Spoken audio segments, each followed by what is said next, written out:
Assalamualaikum warahmatullahi wabarakatuh. Sahabat yang dirahmati Allah, mengapa ketika kita punya masalah, kita disuruh berzikir? Mengapa saat hati gelisah, para ulama menyuruh kita mendekat kepada Allah Subhanahu wa Ta'ala, padahal kadang-kadang masalah belum selesai, ujian belum hilang, hutang belum lunas, penyakit belum sembuh. Lalu apa manfaat dari doa dan apa manfaat dari zikir? Maka pada kesempatan ini, mari kita renungkan bersama. Pertama, doa adalah fitrah seorang hamba. Saudara-saudaraku, setiap manusia pasti punya masalah. Ada masalah rumah tangga, ada masalah ekonomi, ada masalah pekerjaan, ada masalah kesehatan, ada yang sedang diuji dengan anak, ada yang sedang diuji dengan pasangan, ada yang sedang diuji dengan hati yang gelisah. Tetapi menariknya, ketika manusia berada dalam kesulitan, secara spontan dia ingin meminta pertolongan. Pertanyaannya, meminta kepada siapa? Allah Subhanahu wa Ta'ala mengajarkan kepada kita bahwa tempat meminta yang paling benar adalah kepada Allah. Allah Subhanahu wa Ta'ala berfirman dalam Al-Quran, Surah Ghafir, ayat 60. Dan Tuhanmu berfirman, "Berdoalah kepadaku, niscaya Aku kabulkan untukmu." Artinya, ketika kita berdoa, sesungguhnya kita sedang menunjukkan bahwa kita ini adalah hamba dan Allah adalah Tuhan. Kalau ada manusia tidak pernah berdoa, merasa tidak butuh kepada Allah, seakan-akan dia merasa cukup dengan dirinya sendiri. Padahal kita ini lemah.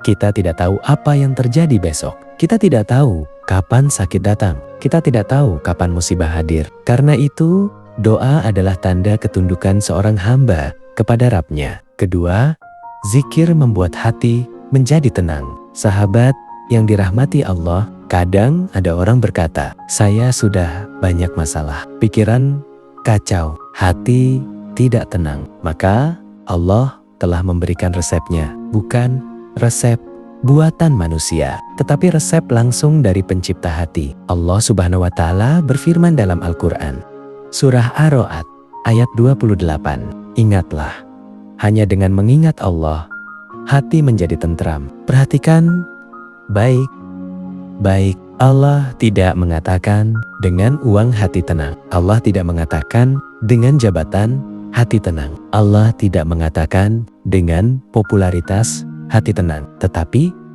bahwasanya dengan zikir kepada Allah, hati menjadi tenang. Maka kalau hati kita sedang gelisah, cobalah ambil wudhu, sholat 2 rakaat, buka mushaf Al-Quran, baca walau hanya beberapa ayat. Mungkin masalah belum selesai saat itu, tetapi hati mulai tenang.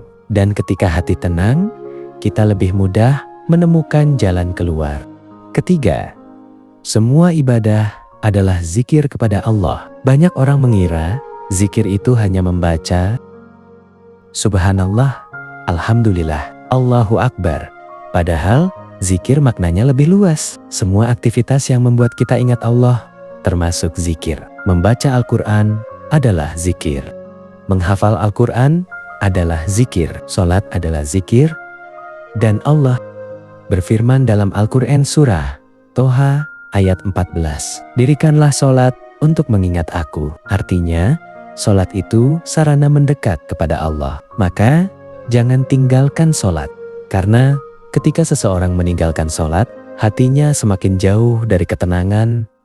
Sebaliknya, orang yang menjaga sholat akan merasakan penjagaan Allah dalam hidupnya. Keempat, Allah yang menciptakan kita. Maka, Allah paling tahu solusi hidup kita. Bayangkan, kalau ada kerusakan sebuah pesawat, siapa yang paling paham memperbaikinya? Tentu pembuat pesawat. Lalu manusia, siapa yang paling tahu tentang manusia? Tentu Allah Subhanahu wa Ta'ala yang menciptakan manusia. Karena itu, kalau hidup kita ingin benar, ikuti petunjuk pencipta kita. Ikuti Al-Quran, ikuti sunnah Nabi Muhammad Sallallahu Alaihi Wasallam. Jangan hanya mengikuti hawa nafsu, karena petunjuk hidup sudah Allah berikan. Kelima, persiapan pulang kepada Allah. Kita semua pasti pulang, bukan pulang kampung, tetapi pulang menghadap Allah Subhanahu wa Ta'ala. Kadang orang kalau mau mudik senang, kenapa? Karena membawa bekal, sudah bekerja berbulan-bulan, bawa oleh-oleh, bawa hadiah, maka bahagia pulang. Tetapi bayangkan kalau seseorang pulang tanpa bekal, dia malu, takut. Begitu juga kehidupan akhirat. Bekal kita apa? Salat, zikir, doa, sedekah, Al-Quran, akhlak baik, taubat. Semua itu akan menjadi bekal saat kita pulang kepada Allah. Allah Subhanahu wa Ta'ala menggambarkan penghuni surga dalam Al-Quran. Surah Ar-Ra'd ayat 24. Keselamatan atas kalian karena kesabaran kalian. Para malaikat menyambut mereka karena selama hidup di dunia mereka sabar dalam ibadah, sabar menjauhi maksiat, sabar menghadapi ujian. Kalau di dunia saja tamu disambut istimewa, apalagi di surga disambut oleh malaikat. Betapa mulianya orang yang menjaga hubungan dengan Allah. Mengapa kita harus berdoa? Karena kita adalah hamba Allah. Karena Allah memerintahkan kita berdoa. Karena doa adalah jalan mendapatkan pertolongan. Karena zikir membuat hati tenang. Karena hidup ini butuh petunjuk Allah. Dan karena kita sedang menyiapkan bekal pulang menuju akhirat, maka mulai hari ini jangan tinggalkan doa, jangan tinggalkan zikir, jangan tinggalkan Al-Quran, jangan tinggalkan sholat walaupun hanya sedikit.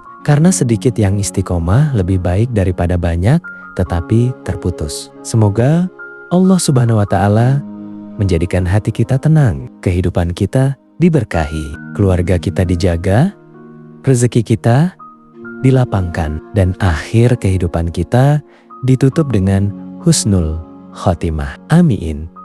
Wassalamualaikum warahmatullahi wabarakatuh.